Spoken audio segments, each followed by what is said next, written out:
Bismillahirrahmanirrahim. Surat Al-Baqarah ayat 1, 2,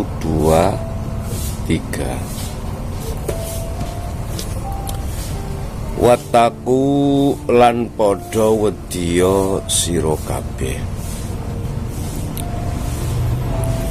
Wattaku lan padha wedya sira kabeh yauman ing siji dina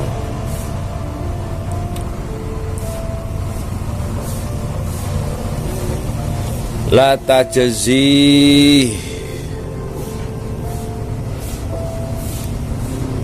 kang ora bisa ganti sapa nafsun awa-awaan anafsin saking awak siji kang liya saean kelawan babar blas wala yukbalulan ora bakal den trima minha saking nafsun opo adlun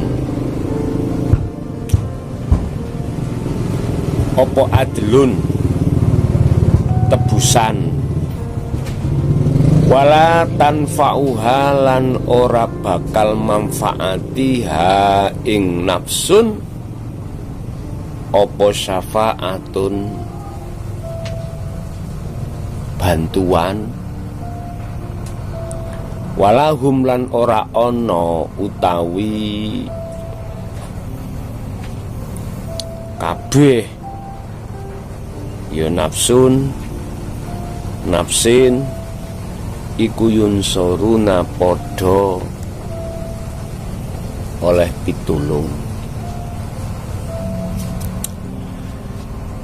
Dan takutlah kamu pada hari ketika tidak ada seorang pun yang bisa menolong atau menggantikan atau membela terhadap orang lain.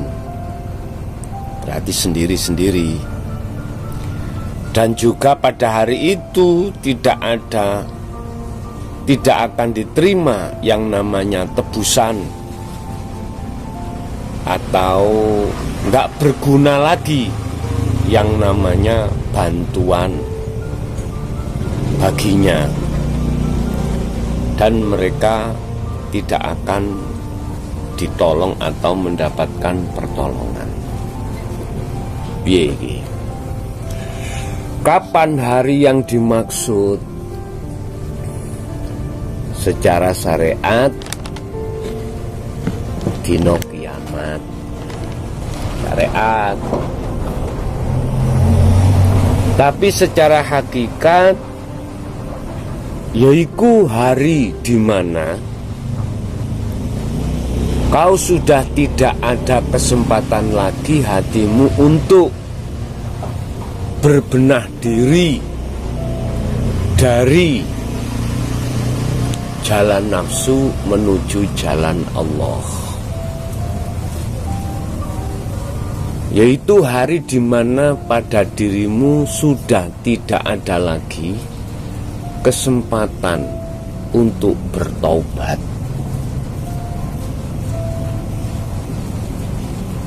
Yaitu hari di mana telah kau sia-siakan ketika saat Allah menyerukan lewat putusannya supaya hatimu lari dari perbudakan hawa nafsu lewat kesenangan dunia menuju pada perbudakan Allah. Kesempatan-kesempatan yang sudah diberikan Allah tidak kau manfaatkan dengan sebaik-baiknya. Buktinya, tatkala Allah menyampaikan qad tabayyana rusdu minal ghayy. Ajaran-ajaran untuk mendidik hatimu supaya tidak bergantung terhadap hawa nafsu tidak kau indahkan. Wong Jawa ngarani mlebu kuping tengen, metu kuping kiwa. Tidak hanya itu, bahkan ada yang berupaya untuk melawan dengan bentuk mengatakan pada orang lain bahwasanya itu ajaran yang tidak benar. Itu ajaran yang tidak pernah disampaikan oleh baginda Rasul. Itu keliru. Bahkan justru Rasulullah itu didatangkan di tengah-tengah umat manusia. Visinya adalah makarimal akhlak, menyempurnakan akhlak manusia dari syariat menuju hakikat, dari akhlak istimaiyah menjadi akhlak ilahiyah. Yang lebih tren dikatakan minadz-zulumati ila nur. Muhammad datang di tengah umat manusia itu adalah untuk memberikan satu cahaya yang tujuannya menerangi kegelapan menuju terang benderang. Itu sudah terakomodasi di dalam Al-Quran bahwasanya Rasulullah Muhammad menyampaikan hal itu. Oleh karena di dalam dirinya, matanya, hati itu buta, ya, dia tidak merasa kalau Rasulullah itu menyampaikan. Dia tidak melihat dengan mata hatinya bahwasanya yang disebut mukjizat itu adalah firman Allah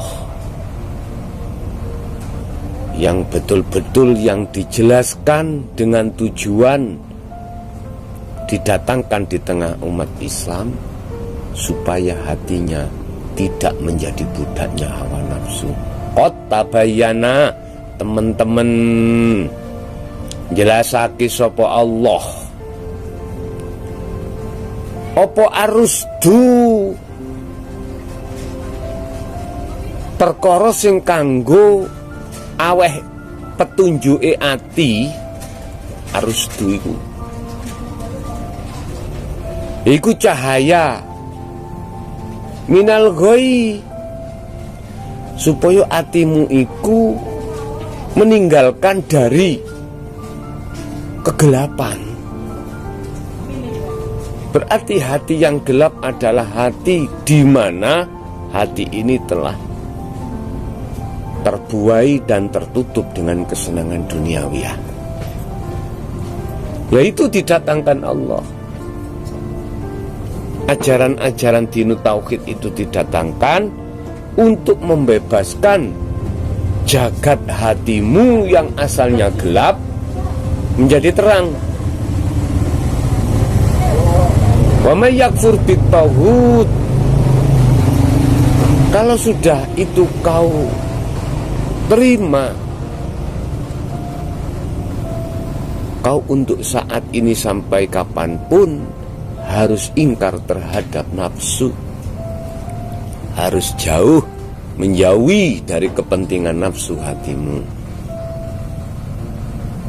Hatimu harus keluar dari jeratan hawa nafsu, atau hatimu harus meninggalkan cintanya terhadap kesenangan duniawiyah, sekalipun dohirmu itu jadi satu dengan kesenangan duniawiyah. Satu sisi yang lain wa yu'min billah, dan hatimu harus menghadap terhadap Allah yang dimaksud hidup yang menguasai kesenangan duniawiyah itu. Intinya hatimu harus masuk di dalam kerajaan Allah hanya dengan cara bertajalli. Jadi yang dimaksud hari yang sudah tidak berguna lagi apapun adalah ketika saat dirimu sudah nggak ada kesempatan untuk bertobat lagi. Mana? Ya hari dimana kau telah dijemput dengan ajalmu. Inilah mengapa Allah merahasiakan tentang masalah kematian. Kapan itu datangnya, kapan itu terjadinya, supaya kamu semuanya umat manusia lekas cepat untuk hatinya lari pada Allah.